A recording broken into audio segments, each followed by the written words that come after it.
The rude reminder we all knew was coming eventually. The official start of winter may still be weeks away, but it sure looks and feels like it across southern Ontario tonight. Good evening. We'll get to those frigid details in just a moment, but first to another seasonal certainty. Have you been under the weather lately, or is someone in your house battling COVID or the flu? We can all relate right now. So at a time when more and more of us might be feeling a little worse for wear, it may come as a shock to hear several large vaccination centers are set to close permanently. CTV's Janice Golding is live with more. Janice. Hi, Michelle. Yes, in about 2 weeks, all 4 of the city's dedicated COVID-19 vaccine clinics will be shutting their doors as the city turns its focus on catching up on other types of vaccines. A steady stream of people headed into the COVID-19 and flu vaccine clinic at Cloverdale Mall today, a clinic set to shut down December 13th. So convenient or whatever, it's, inconvenience is half the battles. That's why I come here, because my doctor's office is always very busy. COVID-19 wastewater surveillance and nationwide hospitalizations have reached 1-year highs, and federal health authorities say flu season is set to start any day. Still, all 4 of the city's dedicated COVID-19 vaccine clinics will shut down in about 2 weeks due to a lack of provincial funding. They should stay open because of the seniors. I prefer they leave it open, but it is fine to go into pharmacies. It's not hard to get there. While the city is ramping down on its COVID-19 response, the Board of Health wants to ramp up on childhood vaccines that were missed due to the pandemic and is asking the province for $3.8 million. We know based on our records that out of about 300 to 350,000 students, 250,000 of them, so most of them, have some sort of missing vaccine, one or more missing vaccine. The city says between 2019 and 2022, childhood vaccination programs were disrupted. Many kids couldn't get in to see their doctors, or their parents were afraid to take them in to see a physician. And without regular school-based programs, it's the grade 10 and 11s who have the lowest coverage rate, and it's precisely for the reason that you described. When they were in grade 7 or 8, they never had a school vaccination clinic, particularly grade 10s, because they missed it all through COVID. In fact, about half of the students in grades 10 and 11 are missing their human papillomavirus or HPV shots, as well as vaccines for hepatitis and meningitis, shots normally administered in school in grade 7. We don't want to see an outbreak of meningitis here that we can prevent. Many we spoke to today said they understand vaccinating children should be a priority, but they don't understand why both programs can't be funded. We all should get vaccinated. The children, the seniors, we all need it. A spokesperson for the Ministry of Health, meanwhile, says the province has increased funding to Toronto Public Health by nearly 16% since 2018 and is providing a 1% increase in base funding per year for 3 years, beginning in 2024. The Ministry of Health also says that vaccines are readily available through primary health providers as well as at nearly 4,000 pharmacies across the province. Reporting live from Janice Golding, now back to Michelle. Thank you, Janice. Next to a developing story east of the city, a police investigation is underway in Bowmanville amid the discovery of human remains. Found in a residential neighborhood, leaving people in the area with plenty of questions. CTV's John Musselman is live at the scene tonight with more. John. Well, Nathan, police remain on the scene here, and you're right, neighbors are expressing concern that a body was pulled out of this wooded area this afternoon. A blue police tent marks the spot where a body was discovered today near a Bowmanville Creek. The location is Simpson Avenue near Baseline Road East. There is a residential neighborhood on the north side of the street. The south side is a wooded, grassy area beside the creek. Residents often walk their dogs here or hike along the creek bank. A little bit unnerving, disappointing, sad. My wife had let me know that that the police had started to cordon this off, and that's when I figured I should come home and make sure that everything was okay. Odd, like this area, just there's nobody suspicious ever around, or it was just really weird. Neighbors tell CTV News the area has sometimes been used by homeless residents who have set up tents, particularly during the spring, summer, and fall. Durham Regional Police were called here this morning. A forensic identification truck was also brought to the scene. Investigators are releasing few details. We don't know how long the body has been here or if foul play is suspected. Durham Regional Police writing in a social media post saying that additional details will be provided as they become available. Residents tell CTV News they did not notice or hear anything unusual overnight or this morning. And residents tell us they saw a number of police cars here pull up to the scene, and then the forensic truck arrived. We're still waiting for an update from Durham Regional Police about what they're dealing with here. Reporting live, I'm John Musselman. I'll send it back to you. Thank you, John. Also tonight, no more groaning about the Gardiner at City Hall. The major artery is the province's problem now. But what does the upload mean for the expressway? We already have some answers in moments. Across the city, it's the cold. Across the region, it's the snow. And no matter where you are, there's a chill in the air. The coldest day of the season so far, everyone looking to ease the freeze. CTV's Mike Walker is live with more. Mike.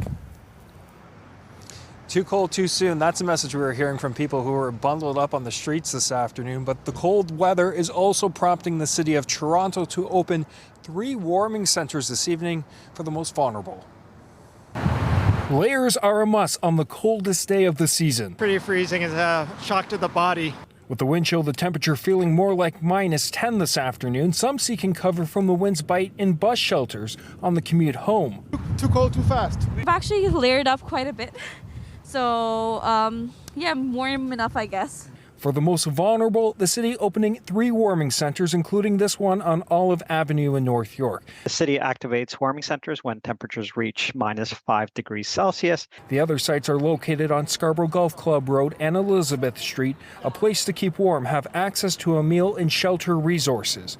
The total capacity is 156 spaces, which the city expects to meet amid unprecedented demand. They have a contingency plan to ensure that we're not denying individuals a warm place. We'll work with our system oversight to look at avenues to ensure that we can relocate individuals into.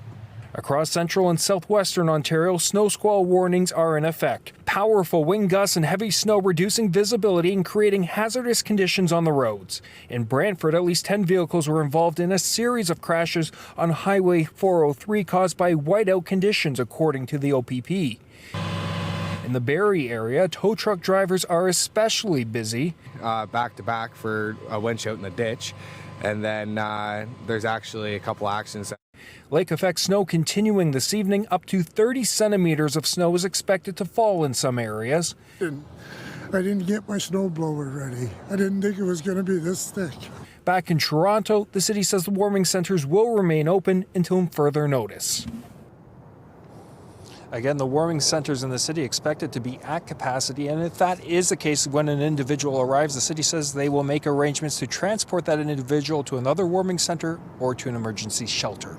Reporting live, I'm Mike Walker. Michelle, back to you. Good to know. Thank you, Mike. Okay, let's get straight to Lindsay Morrison with what we need to know. Lindsay, flurries, freezing temperatures, what's happening? Yeah, so the freezing temperatures are going to continue, Michelle. It is going to be a particularly cold night, and depending on which part of southern Ontario or the GTA you're joining us from, you're also going to continue to deal with snow on and off through the night tonight and into part of the day tomorrow. So let's begin there with a look at what's happening snow-wise. We've got some very strong snow squalls making their way off of Lake Huron as well as southern Georgian Bay, and we saw the results of that. Whiteout conditions and snowfall accumulation. There is still a widespread snow squall warning in place. That's in orange. There's a winter weather travel advisory and a snow squall watch. The winds are very strong coming out of the northwest. It's contributing to how cold it feels out here. A wind chill factor for tonight, making it feel into the minus double digits. So here's a look at what you can expect tonight. Coming up, we're going to take you through the forecast. We are also at Toy Mountain headquarters. Lots of fun ahead on the show tonight. For now, though, I'll send it back inside to you. We look forward to it. Thank you, Lindsay. Well, this is a sentence that could be precedent-setting, life in prison with no chance of parole for 10 years for the man who fatally stabbed a woman at a Toronto massage parlor in 2020. The crime ruled an act of terrorism inspired by so-called incel ideology. The man, who can't be named because he was 17 at the time of the attack, was also sentenced to 3 years for attempted murder, which will be served concurrently. 24-year-old Ashley Noel Arzaga was killed and another woman seriously hurt. Incel is a subculture dominated by men who blame women for their lack of sexual relations. Prosecutors wanted him sentenced as an adult, noting he was 6 months shy of turning 18 at the time and showed no remorse. A 92-year-old man's in hospital this hour with life-threatening injuries, struck by a vehicle in a North York shopping plaza. The incident happened late this morning near Keele and Lawrence. The man was crossing at a designated crosswalk within the plaza. Police say it's too early to say whether any charges will be laid. A warning about some of the details in this next story. Exclusive video of a police station incident leading to an OPP officer being found guilty of assault. Footage that wasn't handed over to the Special Investigations Unit until several months after the incident. CTV's Mike Arcelides reports. For the first time, a look inside the OPP Aurelia Detachment September 7th, 2019. After a 43-year-old woman was arrested for public intoxication around 1:15 a.m. at the nearby Studebaker's beachside bar. 30 minutes later, taken to a holding cell where the security video captures the interaction between the woman and OPP Constable Bailey Nichols. The 8-year veteran of the OPP was found guilty of assault causing bodily harm last month. The judge ultimately found the video told a very different story from Nichols, as she became increasingly frustrated with the woman who struggled to remove her jewelry. The officer can be seen ripping the woman's necklace off. The video then showing the woman becoming visibly upset with the officer breaking her necklace. Constable Nichols is then seen trying to remove the woman's ring from her middle finger. When the woman appears to pull away, the officer is seen pushing the woman backwards and up against the jail cell bars with her right hand on the woman's throat. Another officer then returns to the cell area and the woman is placed inside. Moments later, she is seen grabbing the back of her head, discovering she's been busted open. Paramedics were called and the woman was taken to hospital to close the wound with 5 staples. It wasn't until 7 months later the Special Investigations Unit got involved and eventually was provided the security video. Nichols was charged in January of 2021, nearly a year and a half after the arrest. The OPP have confirmed the officer is on an unrelated leave. The judge noted Nichols was seen cleaning up the bloody mess in the cell and removed the bloody toilet paper left behind, then waited about 20 minutes to contact her supervisor and failed to complete a mandatory use of force report. The judge found Nichols' explanations to be disingenuous and troubling for refusing to acknowledge what is plainly seen in the cell video. Nichols' sentencing hearing is scheduled to begin in late February. Mike Arcelides, CTV News, Barrie. Now to the fallout and the future from the billion-dollar deal between the province and city. Big assets trading hands, and the ramifications will be significant. CTV's Queen's Park Bureau Chief Siobhan Morris is live with the latest. Siobhan. Well, we know that the city had to give up its fight to preserve Ontario Place as part of this negotiation for a new fiscal deal. So now advocates who are trying to maintain Ontario Place say their focus is turning to Queen's Park. After the smiles and hugs to mark a new deal between Toronto and the province, the fight is back on over the future of Ontario Place, despite the mayor stepping out of the way. What is this obsession with a spa? I mean, really, what is your obsession against a water park facility and a wellness facility? There's alarm over new legislation that exempts Ontario Place from environmental assessment and allows the minister in charge to issue ministerial zoning orders, MZOs, to accelerate the process.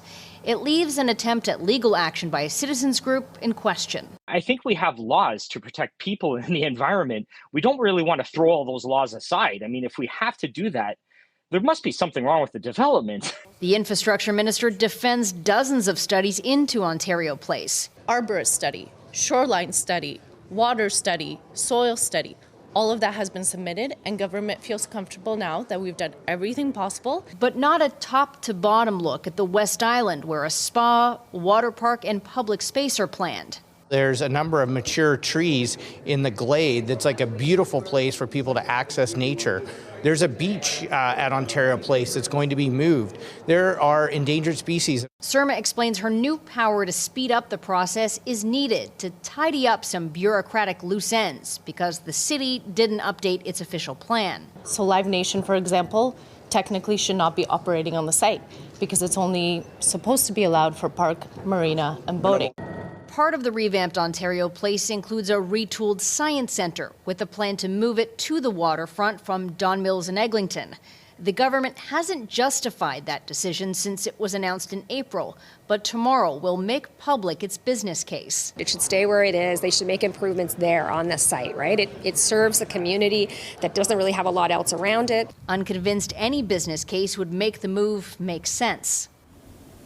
Mayor Olivia Chow is insisting that there be some science programming maintained at the Science Centre site even after that move.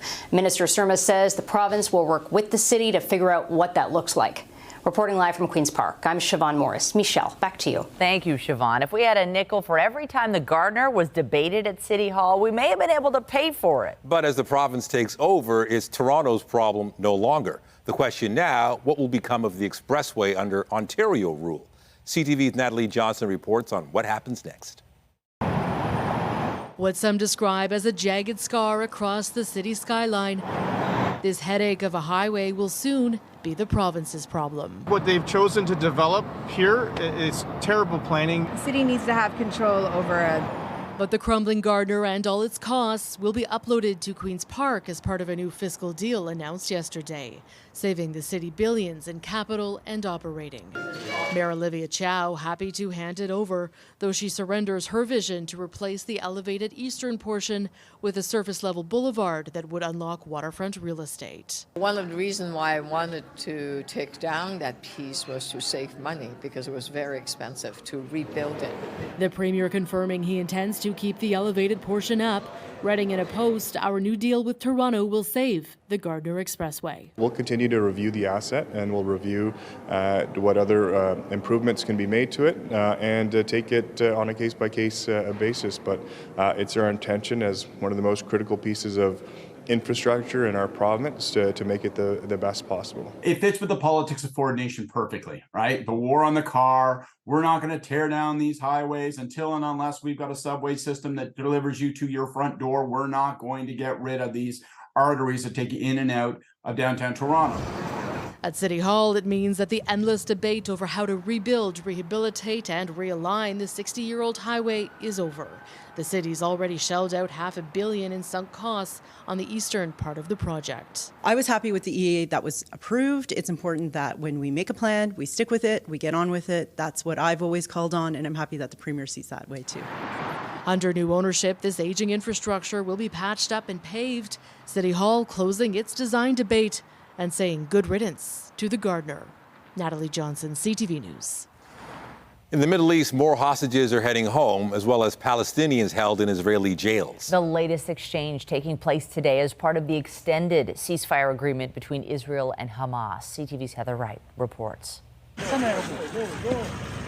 A Red Cross SUV approaches the Rafah crossing in southern Gaza with newly freed hostages inside. 10 Israelis and 2 foreign nationals freed this afternoon, part of the extended deal between Israel and Hamas. That included the release of 30 Palestinians from Israeli jails. In both the occupied West Bank and Israel, tearful and joyous reunions this week. At a children's hospital near Tel Aviv, Ofri, Yuval, and Oria Brodich reunited with their family dog, Rodney. For weeks, the children's father, Avihai, sat with Rodney outside Israel's Ministry of Defense, one of the first people to protest and urge the government to do more to get the hostages home. And while many have been released, there is growing concern for those who remain in Gaza. Among them, the youngest, 10-month-old Kafir. He was kidnapped along with his 4-year-old brother Ariel and parents Yarden and Shiri Bibas. Israel believes the family was transferred to another terror group in Gaza, dampening hope they may soon be released. There is citizens, not prisoners, citizens, kids, children, babies that didn't do anything. In Gaza, there are long lines for basic supplies like food and water. We came to fill with clean water, this man says. Whether there is a truce or not, we still have no electricity, no water, and none of life's necessities. While some have been able to return home, there is often nothing left. Today, the UN was able to deliver more aid to people in northern Gaza, where many are still living in hospitals and schools.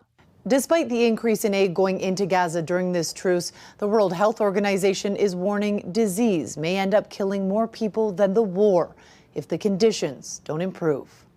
Heather Wright, CTV News, Toronto. Meanwhile, we're hearing emotional new accounts of the events that took place on October 7th. Here's CTV's Allison Hurst with more.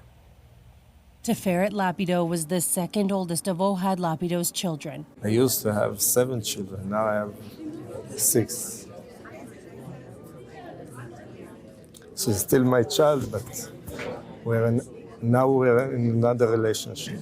The almost 23-year-old was at the music concert the day of the attack by Hamas. She called her parents while hiding in the bushes to ask them what to do. Gary, you want to protect her? It's your duty, you're her father.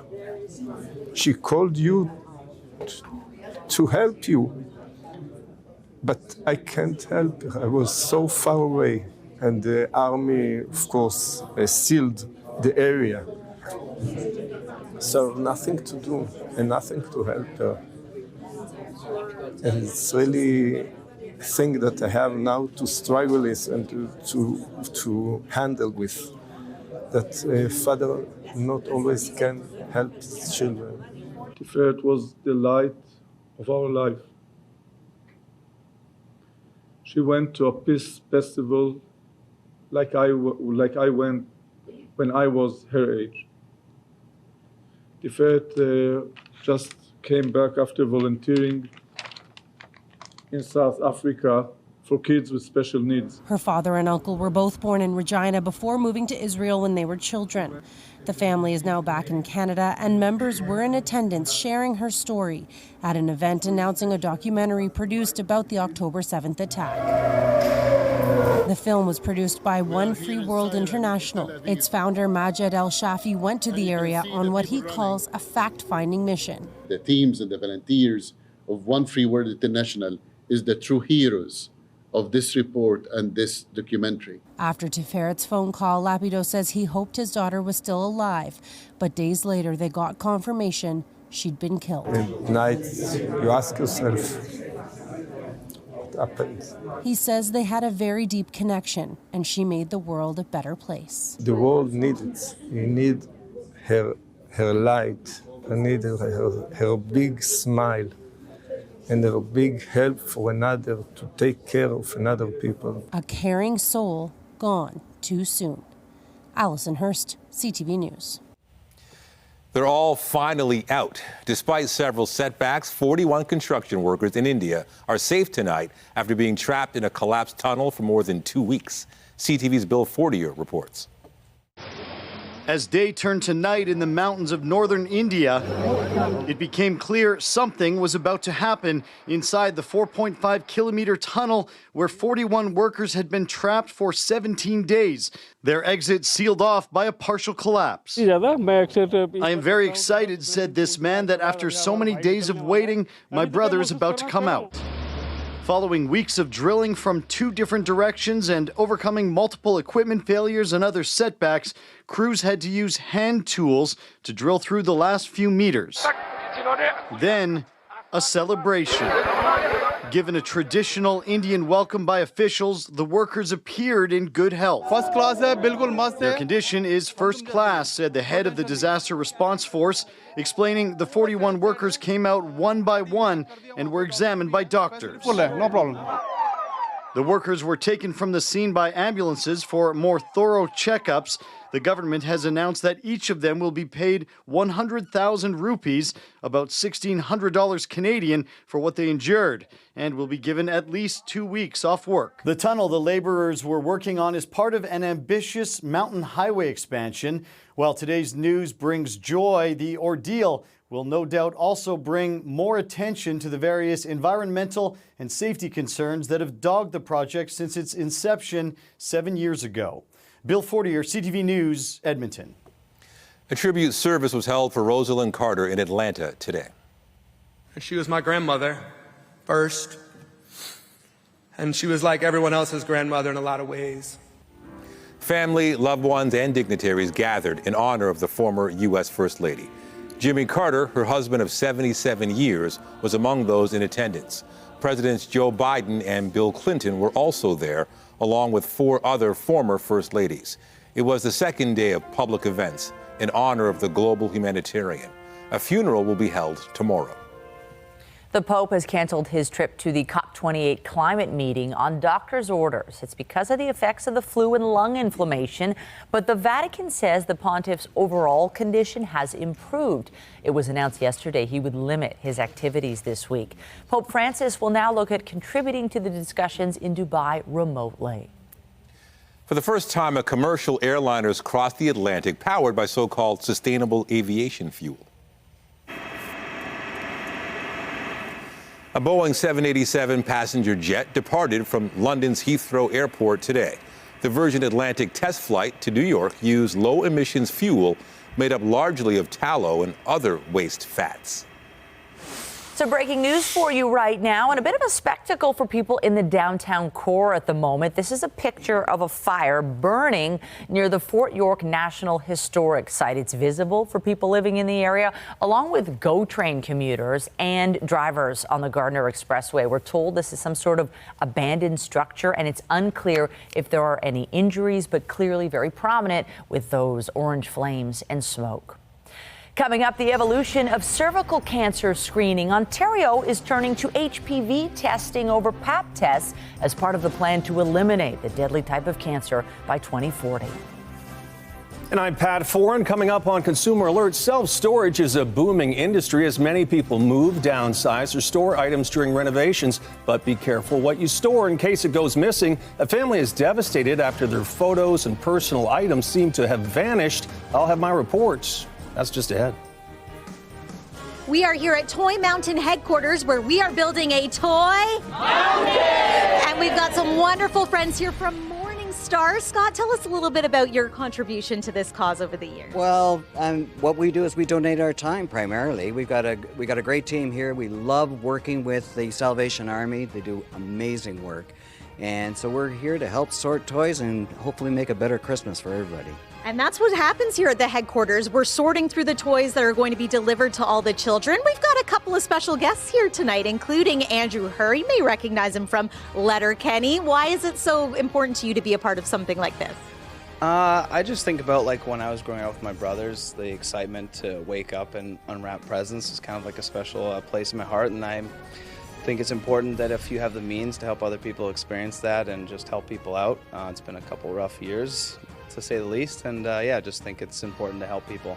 Thank you for being here, for being a part of this. If you want to drop off a toy at any of our Toy Mountain drop-off locations, maybe snap a photo or take a video while you're at it, and you can email it to us. You just might see it right here on our newscast. Again, we are building a toy mountain, and we'll have a look at your weather forecast after this.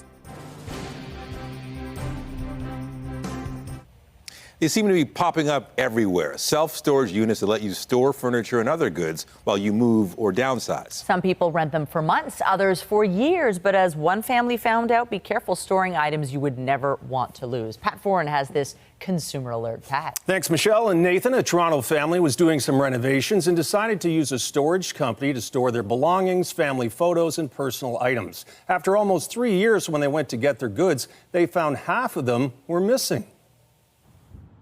The self-storage industry has seen rapid growth as people reorganize, renovate, or downsize from larger homes to condominiums. Peter Mathany's family of Toronto did a reno in 2019 and used a valet storage service. They come to your house, they pick up all your items, they put barcodes on them, they take them out to their warehouse, and the day you want them back, you call them and you deliver it back. Mathany used a storage company called Second Closet, but after 4 years of operation, it announced it was discontinuing its storage service. He requested his items be returned and was shocked to receive only half of them back. While the family kept some old pictures, most were in storage.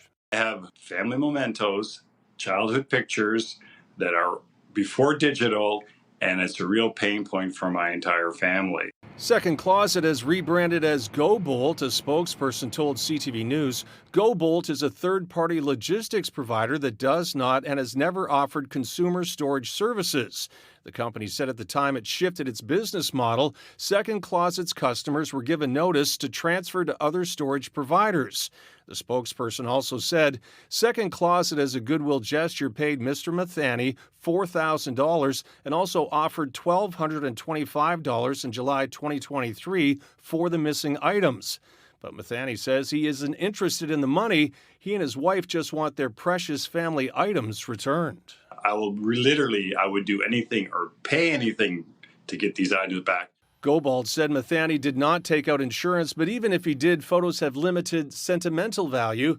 After a year of looking, the company wants to close the case, something Mathany is not ready to do. We can't find them. Please sign this release. Well, obviously, I'm never going to sign that release because money is not the issue. And the majority of people who use self-storage store furniture, appliances, and larger items. If you have family photos or personal goods you couldn't bear to lose, you may want to consider other options as well. On your side, I'm Pat Foran. If you have a consumer story idea, email us at alert@ctv.ca. The Toronto Raptors finish off a 2-game road trip tonight. Scotty backing in. Hurdle on the inside. The Raps are in Brooklyn to take on the Nets. Toronto looking to rebound from a close 105-102 loss in Cleveland on Sunday. Brooklyn is 2-0 on its current 5-game homestand. Battle. Puck comes up the boards to Stenlin. He moves, he fires, he scores!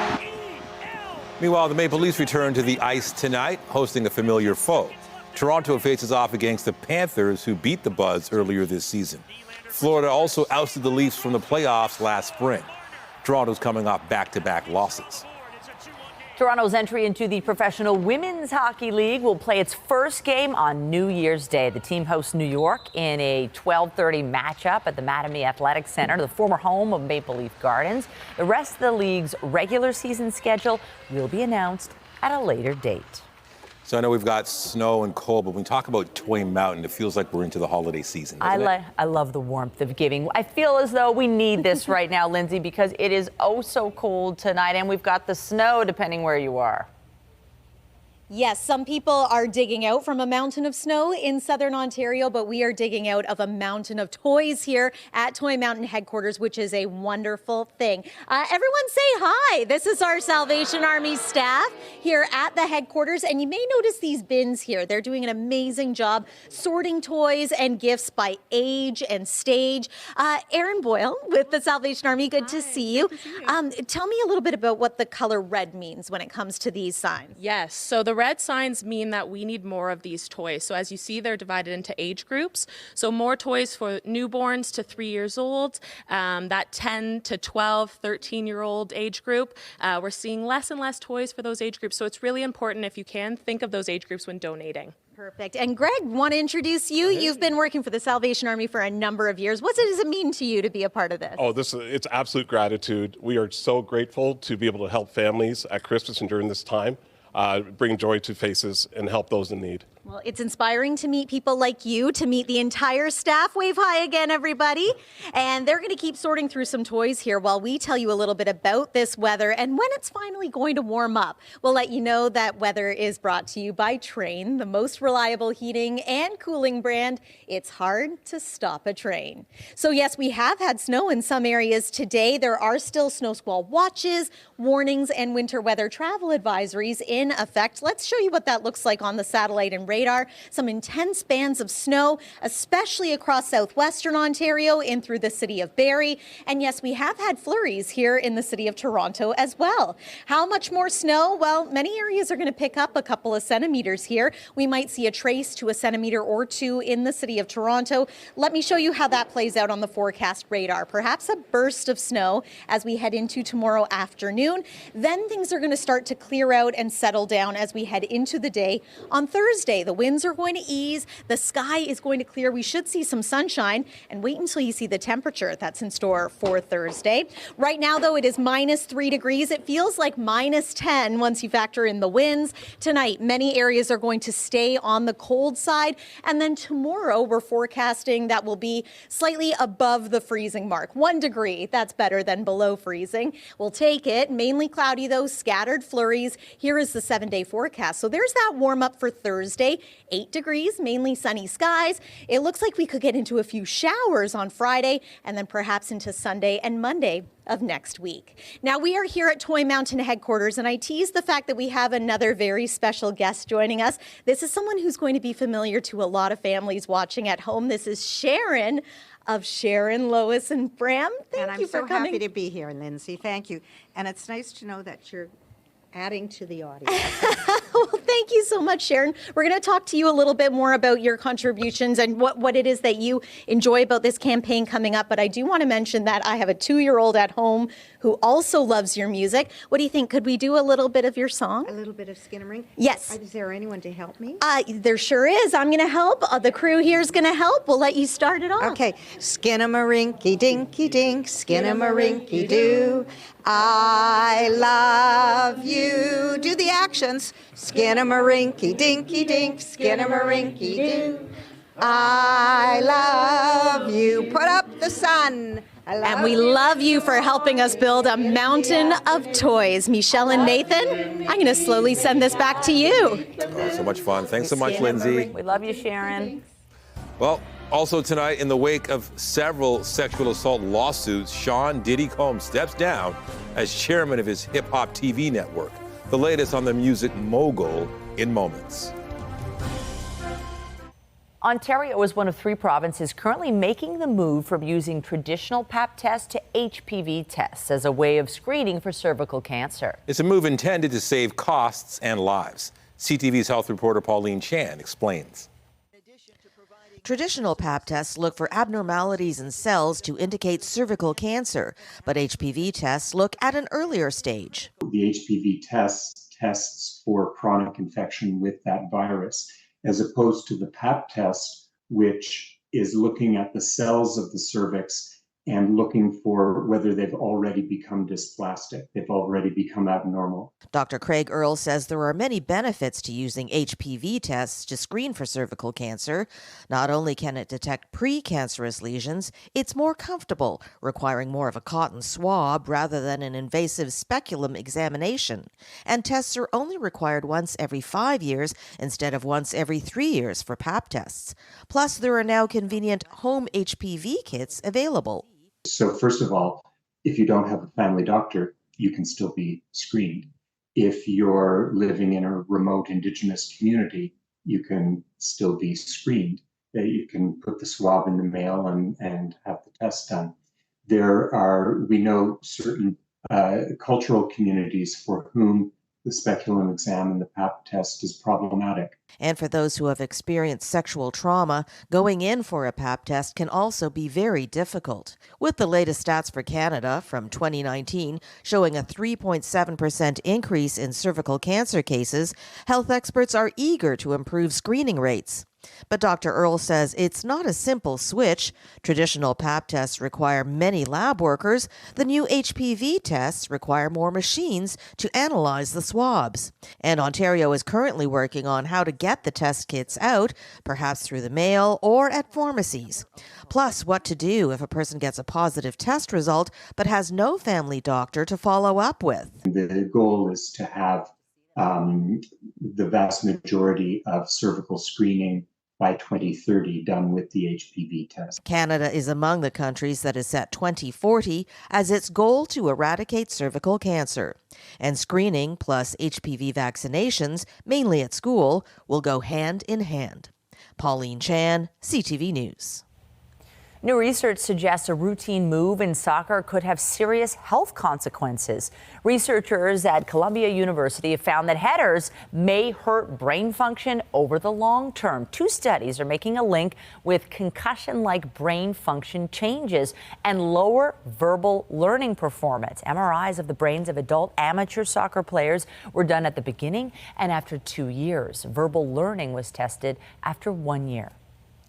More bad news for Sean Diddy Combs. Days after he settled a lawsuit with his former girlfriend, a major business decision. Our Andrea Case joins us now with the latest. Andrea. Michelle and Nathan, good afternoon. Well, one sex assault lawsuit settled in just 24 hours. 2 more have since been filed. Now Diddy is stepping aside from one of his many business ventures.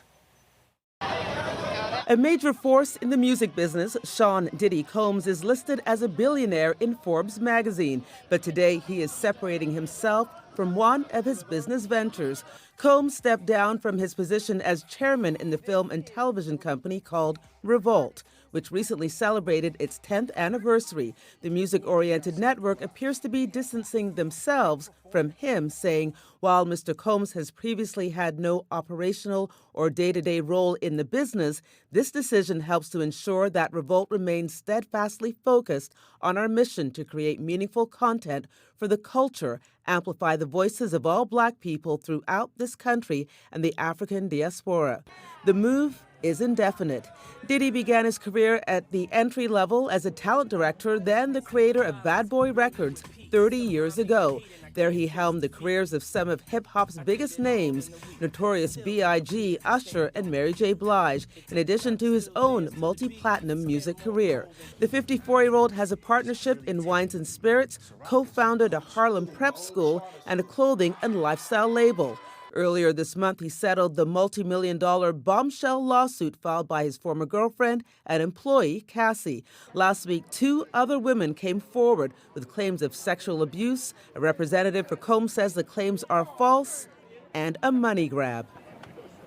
The New York Adult Survivors Act, which expired last week, allowed alleged victims to come forward with sexual assault claims despite how long ago the incident occurred. The 2 latest ones, 30 years ago. But the details of the cases have people continuing to debate the future of Diddy. For CTV News, I'm Andrea Case. Michelle, I'll send it back to you. Thank you, Andrea. One of the Sharks is moving on after more than a decade. Mark Cuban is planning to leave Shark Tank after filming the next season. The Dallas Mavericks owner says he wants to have a couple of summers with his teens before they enter adulthood. Cuban insists his fellow Sharks will survive just fine without him. Apple Music released its year-end lists today, and topping the global song chart in 2023 was Last Night by country singer Morgan Wallen. Last night we let the liquor talk. I can't remember everything we said. Wallen's hit emerged as the country song with the most days at number 1, 52. That made it number 1 on the daily Top 100 chart. Joining Last Night at the top were Flowers by Miley Cyrus in second and Kill Bill by SZA in third.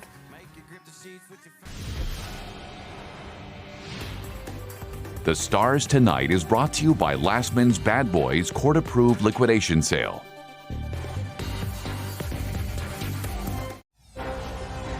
We know based on our records that out of about 300 to 350,000 students, 250,000 of them, so most of them, have some sort of missing vaccine. Updating our top stories, the city is set to shut down several fixed-site vaccine clinics in December. Meantime, it's also asking the province for millions to ramp up vaccines for children that were missed during the pandemic. A little bit unnerving, disappointing, sad. An investigation is underway after human remains were found in a wooded area in Bowmanville. Durham Regional Police have not offered any additional information about the victim or the nature of their death. Pretty freezing. It's a shock to the body. Sure is. The city has opened its warming centers on the coldest day of the year since March. Those who use the shelters say there is unprecedented demand, sparking fears some people may be left out in the cold. On the markets, the Canadian dollar is trading almost a quarter of a cent higher to 73.67 U.S. American benchmark oil gained about $1.50 to roughly $76 U.S. a barrel. And the TSX Composite Index adding just 4 points to end the day at 20,036. A new report indicates more community housing projects could boost the Canadian economy and address the country's housing crisis. Deloitte Canada says more than 371,000 new housing units built by the year 2030 could lift the nation's economy by as much as $179 billion. The report also shows improving the housing supply would advance productivity by attracting skilled labor to underserved areas and enhance the well-being of residents. A new survey done by Interact finds government impersonation scams are one of the biggest in Canada. 42% of respondents say they've dealt with scammers pretending to be representatives of official government institutions. 41% say they've faced phishing scams, and 33% said they've dealt with fake banking, credit card, and online account scams. Winter is just around the corner, but people in Paris are already looking ahead to the Summer Olympics.